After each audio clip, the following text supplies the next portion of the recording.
വടക്കേ മമ്പുറം നിവാസികൾ തെരുവുനായ ഭീതിയിൽ. രാപ്പകൽ വ്യത്യാസം ഇല്ലാതെ തിരൂരങ്ങാടി നഗരസഭയുടെ തെരുവീഥികളിൽ തെരുവുനായ ശല്യം രൂക്ഷമാണ്. കാൽനടയാത്രക്കാർക്കും കച്ചവടക്കാർക്കും ഇരുചക്രവാഹനങ്ങൾക്കും നായകൾ ശല്യമായി മാറിയിട്ടുണ്ട്.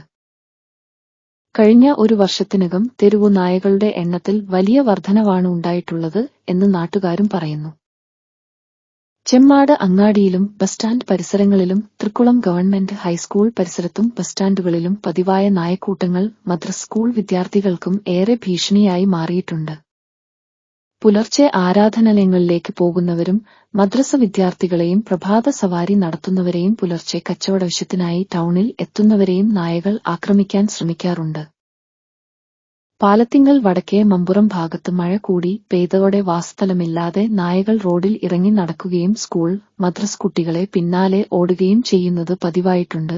കഴിഞ്ഞ ഒരു മാസത്തിനിടെ നിരവധി അപകടങ്ങളാണ് ഇങ്ങനെ സംഭവിച്ചിട്ടുള്ളത്. ശനിയാഴ്ച രാവിലെ ഒരു കുട്ടിയുടെ പിന്നാലെ ഓടിയ നായ ആളുകളുടെ സമയോചിതമായ ഇടപെടൽ കാരണം രക്ഷപ്പെട്ടു.